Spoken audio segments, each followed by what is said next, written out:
कोई भी शख्स जब रियल एस्टेट के अंदर इन्वेस्टमेंट करने का इरादा रखता है तो उसे हमेशा दो चीजों का ख्याल बहुत अच्छे से रखना है। पहला है सेंट्रल लोकेशन और दूसरा है कम्युनिटी। जिस प्रोजेक्ट के अंदर आप प्रॉपर्टी बाय करने जा रहे हैं उस प्रोजेक्ट की कम्युनिटी कैसी है, ये बहुत इंपॉर्टेंट फैक्टर है जिसे आपने मद्देनजर रखना है। हम पहले बात करते हैं लोकेशन की।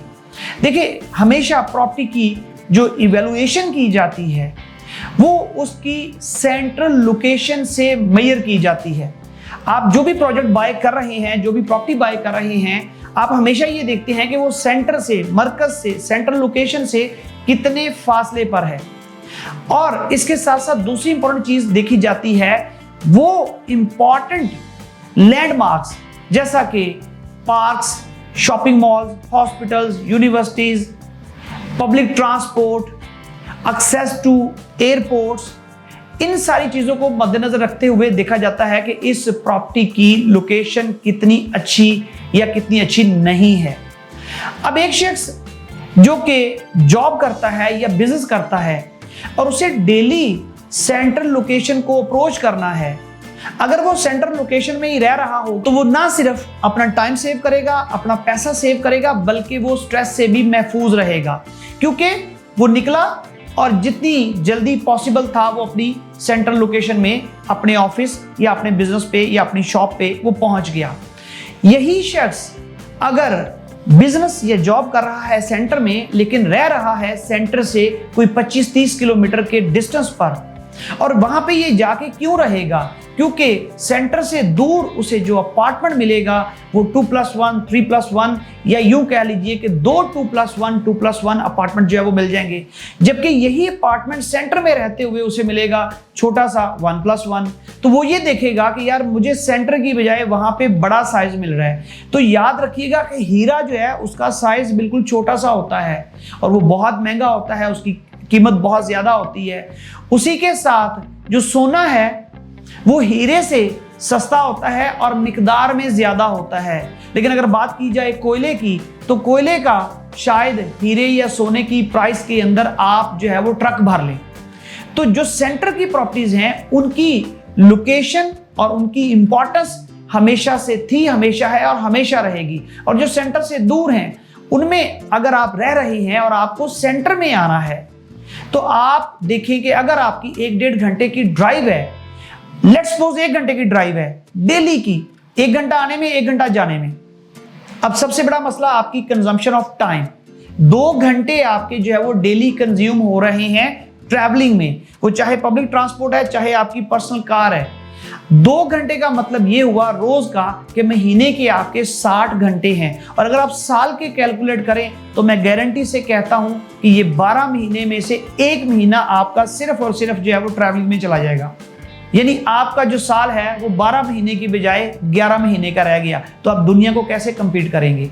लेकिन यही लोकेशन आपकी अगर सेंट्रल लोकेशन है तो आप ये देखिए कि आपको कितना ज्यादा टाइम बच रहा है, पैसा बच रहा है और आप स्ट्रेस फ्री लाइफ गुजार रहे हैं। क्योंकि ये जो ट्रैवलिंग है 1 घंटे की, ये सिर्फ कंजम्पशन टाइम और पैसे की नहीं है, ये जो स्ट्रेस है आपका, ये बहुत ज्यादा मेंटल आपको इरिटेट करता है।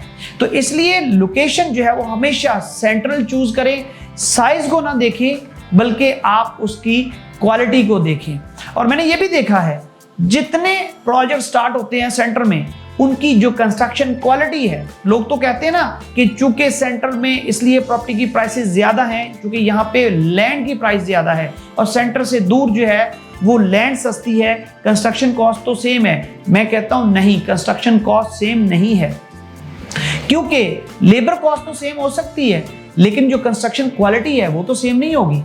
आप गवर्नमेंट के या जीवाईओ कंपनीज के प्रोजेक्ट्स जो सेंटर में हैं वो कंस्ट्रक्शन देख लीजिए और जो सेंटर से दूर है उनकी कंस्ट्रक्शन क्वालिटी देख लीजिएगा। इसकी मिसाल यहां से ले लीजिएगा कि एक कपड़ों का इंटरनेशनल या नेशनल ब्रांड है, उसकी हर आउटलेट पर एक ही क्वालिटी और एक ही आर्टिकल होना चाहिए। लेकिन याद रखिएगा, ये तजर्बा कर लीजिएगा कि हर वो ब्रांच जो सेंट्रल लोकेशन पर रिच एरिया के अंदर है उसके ऊपर जो आर्टिकल आपको अवेलेबल मिलेंगे कपड़ों जूतों के, वो आपको उन ब्रांचेस में या उन आउटलेट्स में नहीं मिलेंगे जो कि अपर मिडिल क्लास के अंदर पाई जाती होंगी।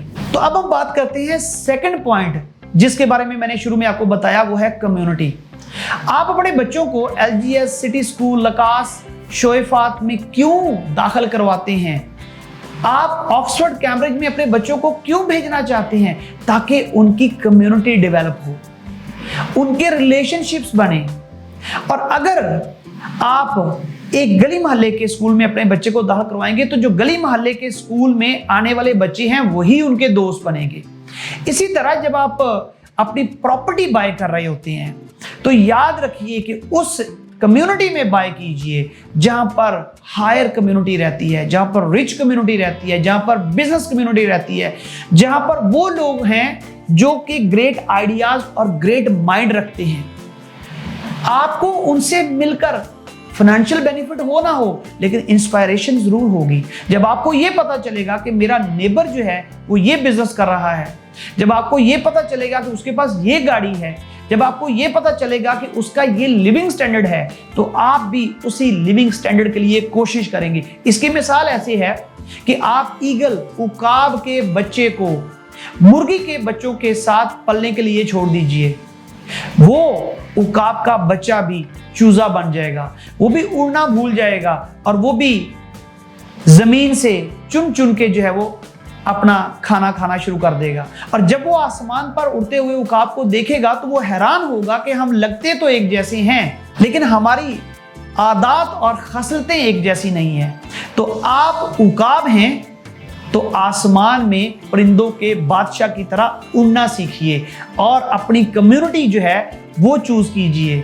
और अगर आप उस चूजे की तरह जमीन पर रहना चाहते हैं जो कि शिकार होता है, तो फिर आप जिस मर्जी कम्युनिटी में चले जाइए। मुझे उम्मीद है कि मैंने जो बात आपको समझाना थी वो बहुत अच्छे से समझाई है, लेकिन इसके बावजूद बहुत सारी ऐसी बातें हैं जो कि आपके माइंड में पैदा होती हैं, और ये क्वेश्चन जो आपके माइंड में पैदा होते हैं ये नेचुरल हैं।